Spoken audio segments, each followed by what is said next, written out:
Tipo o quê? Tipo como? Tipo, uma palavra, uma expressão bastante comum nos dias de hoje. Nós usamos essa expressão para exemplificar, pedir um exemplo de como é, nos manifestarmos sobre, tipo uma maquete, tipo uma amostra, tipo o quê? Bem, nós temos na mensagem de hoje o seguinte verso, 1 Coríntios 10:6. Ora, estas coisas se tornaram um exemplo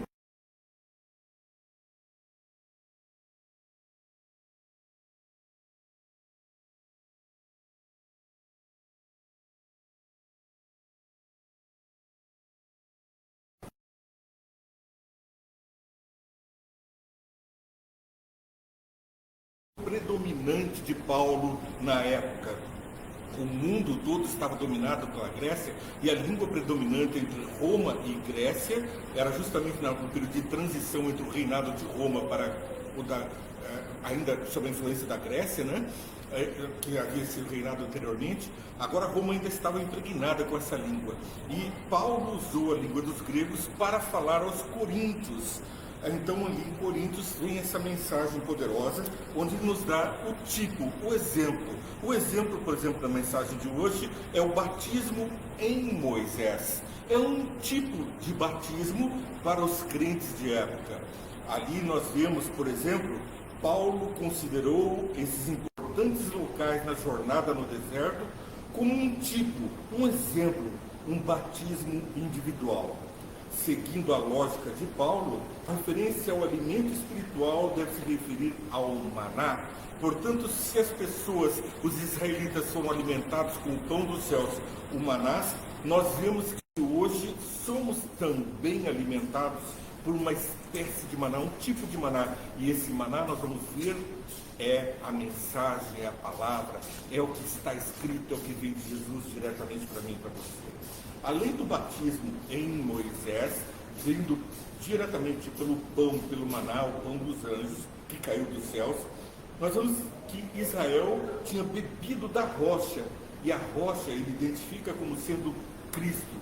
Esses tipos nos mostram que aquela rocha que acompanhava o povo de Israel por todo o deserto, até as portas de Canaã, aquela rocha caminhou com eles no deserto, vertendo fontes de água suficiente para alimentar e saciar a sede de 2 milhões de pessoas.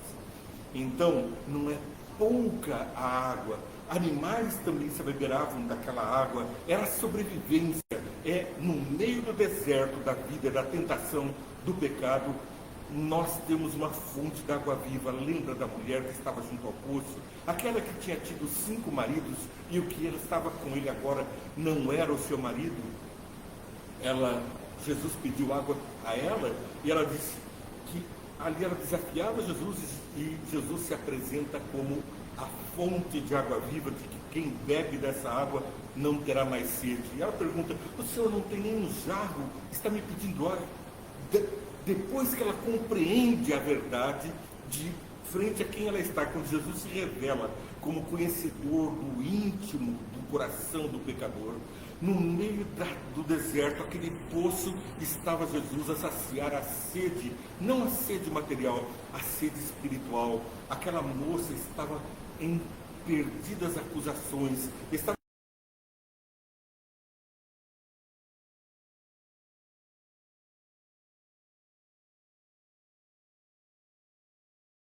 do pecador, assim também a minha e a sua sede. Aquela é um tipo de água capaz de saciar a nossa sede.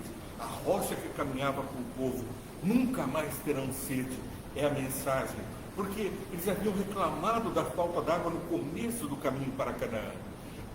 O pessoal reclamão, gostava de reclamar, como eu também, me pego muitas vezes orando a Deus, sempre reclamando. Na mensagem de hoje vamos ver que Deus não se agrada dos reclamões. Ficaram no deserto, não conheciam a bênção do maná que caía, nem da fonte de água que os acompanhava, nem mesmo a nuvem que pairava por sobre eles, dando sombra durante o dia e calor durante a noite. Também não percebiam a bênção de ter um fogo que se levantava em torno deles para protegê-los contra as nações que queriam guerrear contra eles, e avançava aquela força, aquele poder, junto com a arca da aliança, por sobre os maiores inimigos, povos muito poderosos, derrotados por um simples passar de um anjo. E nós vemos então identificada Cristo.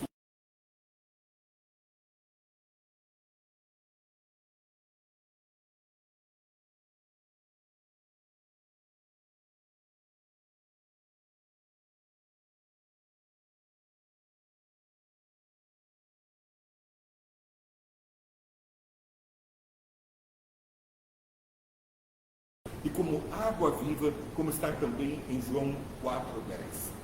No meio do deserto, Deus mandou que fizessem um tabernáculo, um templo, para que todos pudessem se achegar e encontrar o descanso em Cristo. Por quê? Porque o tabernáculo representava o Shekinah, a presença viva do Deus vivo, e era uma amostra do que existia nos céus. Moisés recebeu uma visão diretamente dos céus, e lá ele viu o lugar santíssimo, o lugar santo, e a obra de intercessão de Jesus, enquanto os homens estavam em um tabernáculo idêntico ao dos céus. A diferença é que aqui estava também o pátio, onde era feita a purificação, onde eram feitas as oferendas. O pátio não existe no tabernáculo do céu. Naquele tipo, no nosso tipo do que existe nos céus, o tabernáculo é o planeta Terra. Aqui o pátio do tabernáculo é o planeta Terra. O pátio onde Jesus foi oferecido em sacrifício. Portanto, aqui se contemplou a obra de salvação, mas nos céus se faz a obra de intercessão por nós. Jesus é o nosso advogado junto às cortes celestiais. Quando Satanás nos acusa, é Ele quem está a nos defender. Ele que experimentou o pecado, não como pecador, mas os frutos do pecado. Ele que viveu entre nós, conhece as nossas dores e aflições, que curou os doentes, que alentou aquelas pessoas que estavam desanimadas, que trouxe vida e salvação para esse planeta. É o mesmo Jesus que está nos céus, homem Deus, intercedendo por mim e por você como nosso advogado junto ao Pai. Não apenas um advogado, mas aquele que foi sacrificado, aquele que tem o preço pago. Ele tem o nosso indulto para os céus, ele tem o nosso perdão, e nós temos que olhar para as mensagens de Deus aqui na terra como sendo o pão da vida, a fonte de água, a presença de Jesus a nos dar o caminho junto aos céus, junto ao poder de Deus. Bom, vamos trazer uns versos para firmar aquilo que dissemos, reafirmar de acordo com a palavra.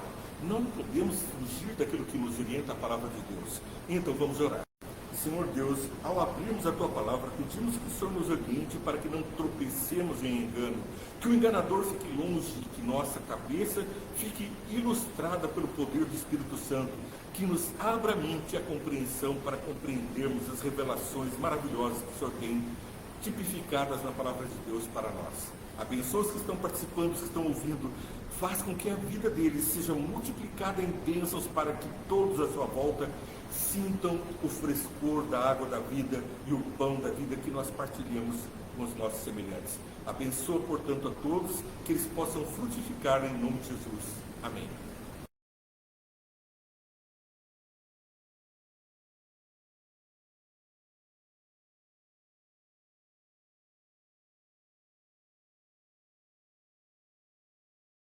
Ora, estas coisas se tornaram exemplos para nós, a fim de que não cobicemos as coisas más como eles cobiçaram. Eles cobiçaram as coisas más e encontraram morte e perversidão. Milhares, 23 mil mortos num dia por ficarem fazendo lamúrias e reclamações e pedindo o que não era correto diante de Deus.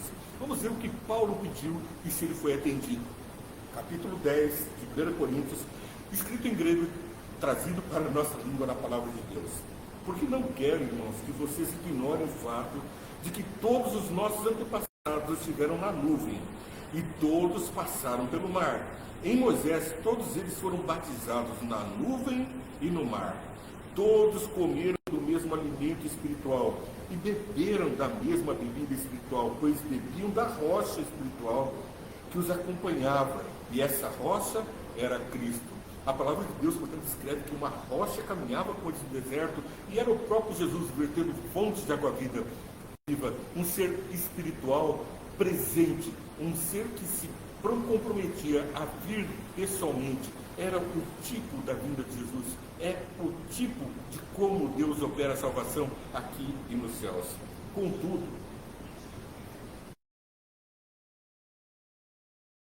Cristo, verso 4, contudo, Deus não se agradou da maioria deles, por isso os seus corpos ficaram espalhados no deserto. Essas coisas ocorreram como exemplos, tipos, para nós, para que não cobicemos coisas más como eles fizeram. Mas veja só que no grego, tipos é traduzido como uma palavra que representa prefiguração, um modelo a ser imitado. É uma palavra que também pode ser traduzida como uma religação religiosa, uma forma de exemplo de como se atua dentro do campo religioso. É a representação tipológica que se faz para compreender melhor alguma coisa. É tipo exportação, a gente sabe que é um material idêntico ao que é exportado. É tipo, identifica o produto original. Esse produto é tipo aquele outro produto. Você vai saber que nós falamos de um produto com semelhanças a um outro já conhecido. Assim, Deus deu a conhecer a terra através da construção do seu tabernáculo, como ver daqui a pouquinho, as medidas, as formas, o meio, como Jesus atua e opera em nós a nossa salvação. Mas não sejam idólatras como alguns deles foram, conforme está escrito: o povo se assentou para comer e beber. Comer e beber é sempre um exemplo de pecado na Bíblia, a glutonaria. Comer e beber, ele levantou-se para se entregar à farra. A palavra farra aqui no grego está traduzida, ela quer dizer brincar, jogar, fazer piadas, fazer gracinhas. É uma perda de tempo. A pessoa vai para a igreja, sai da igreja, às vezes no sábado à noite, ainda dentro do espírito de comunhão com Deus, e começa a fazer gracejos. Nós vemos que no tempo de Hitler, a primeira coisa que fizeram para menosprezar um povo que deveria ser perseguido pelo Estado alemão foi começar a fazer piada com os judeus. Assim, na mente, no imaginário da coletividade, na psicologia de massas, psicologia da multidão, passou a entender o povo de Israel, o povo judeu, como um povo de menor importância. Ao mesmo tempo que eles eram acusados por serem exploradores, por serem donos das grandes indústrias,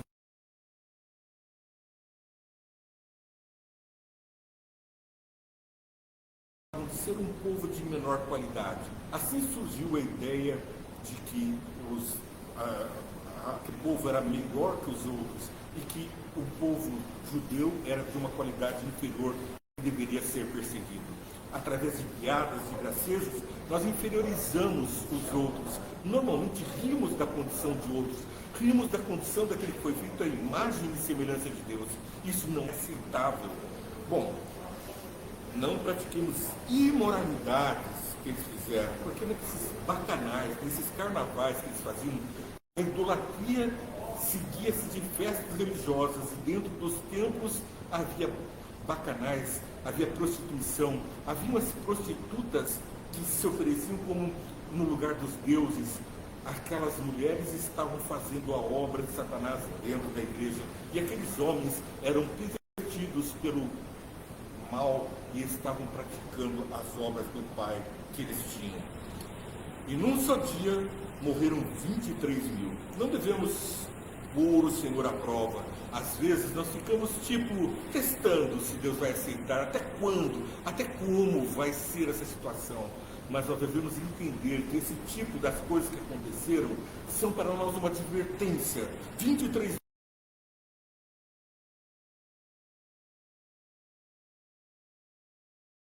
O diabo estava a ele oferecendo muitas coisas, e ele disse: pula daqui para baixo, porque o Senhor dará ordem aos seus anjos a teu respeito. Ele recitou a Bíblia e Jesus voltou com outro texto da Bíblia: não tentarás o Senhor teu Deus. Não abuse da graça, porque onde há graça também há um mandamento. Onde há mandamento, nós precisamos da graça de Jesus. Mas existe um mandamento, eles não foram abolidos, Jesus disse que não foram abolidos. E precisamos então estar dentro da prática comum dos céus, do tipo que os céus nos representou pela presença de Jesus aqui. Ele viveu, e Paulo diz: sede meus imitadores, como eu sou de Cristo. E Cristo disse que ele era imitador do Pai, porque ele fazia as obras do Pai. Por isso ele também disse: se me amardes, guardareis os meus mandamentos. Ele não disse: guarda os meus mandamentos para serem salvos. Ele trouxe a salvação, mas ele disse: se amardes, guardareis os mandamentos.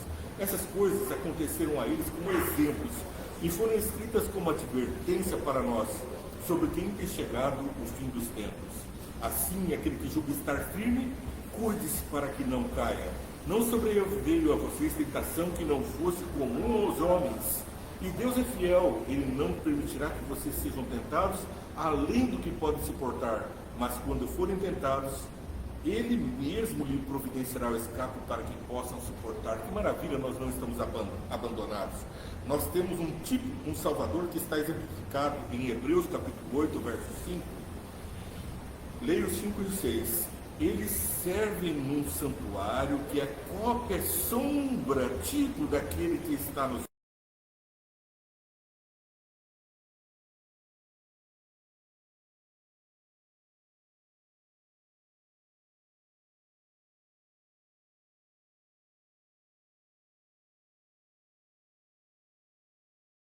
mostrei. Agora, porém, o ministério de Jesus recebeu a superior ao deles, assim como também a aliança do qual é o mediador, é o superior à antiga, sendo baseado em promessa.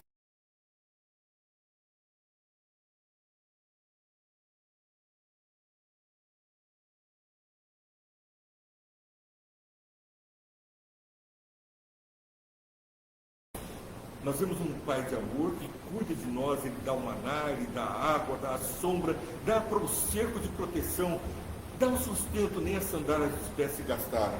Mas precisamos passar por provas.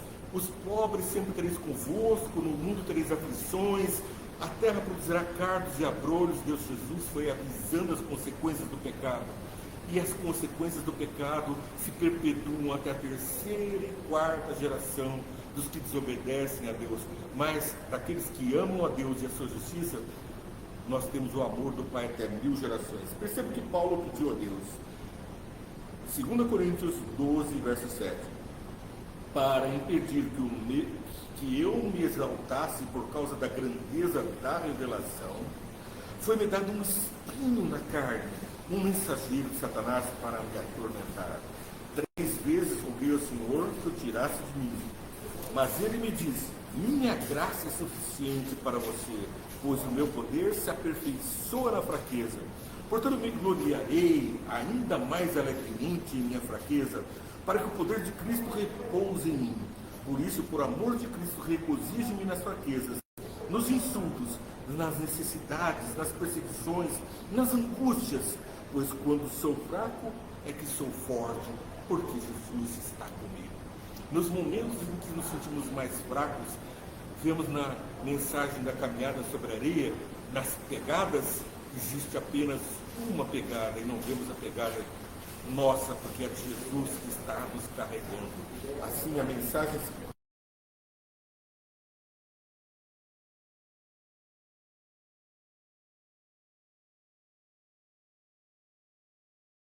no meio deles, façam tudo como eu lhes mostrar, conforme o modelo do tabernáculo de cada utensílio.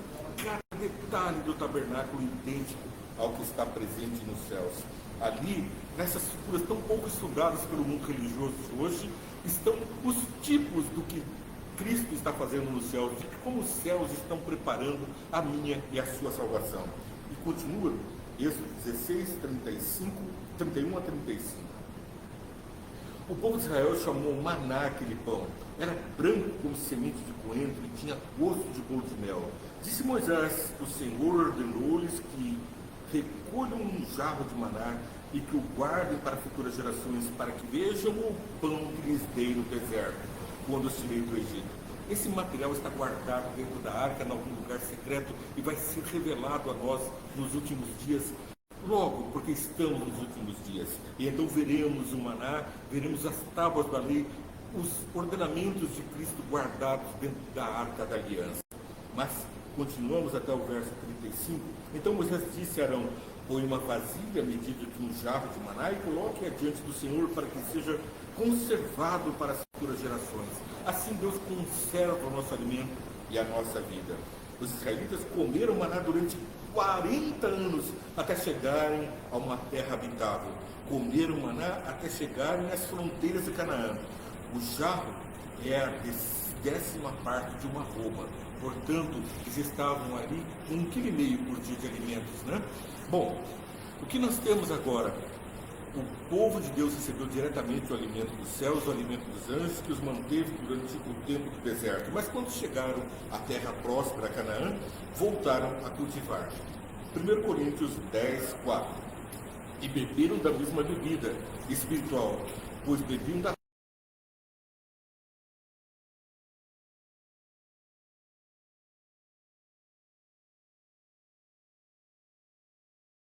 vivas, que corria para saciar a sede dos milhões e da natureza. Cristo é o que fez e é o que preserva e é o que restaura. Os céus estão presentes entre nós para a nossa restauração. Veja como João, discípulo amado, descreve essa situação em João 6,48, partindo para a nossa final do nosso programa de hoje. Você já curtiu, compartilhou a nossa programação? Está inscrito no canal? Clica lá, dá um like e pertença a uma comunidade, receba diariamente os nossos vídeos do Venha Entende. Compartilha e abençoa aos milhares de sedentos. João 6,48. Eu sou o pão da vida. Se Paulo diz que Jesus é a rocha da água viva, João diz que ele é o pão da água viva. E mais, João capítulo 4, verso 10. Em João 4,10, Jesus respondeu: se vocês conhecessem o dom de Deus e quem lhe está pedindo água, vocês teriam pedido e ele lhes teria dado água viva. Você está pedindo, receba, portanto, água viva. Venha, entende, compartilha, segue a programação, dá um like e vamos estar juntos nessa caminhada no deserto até a nova Canaã, com a intercessão do Pai de Jesus. Que Deus te abençoe, muitas bênçãos dos céus, é o que eu peço em nome de Jesus.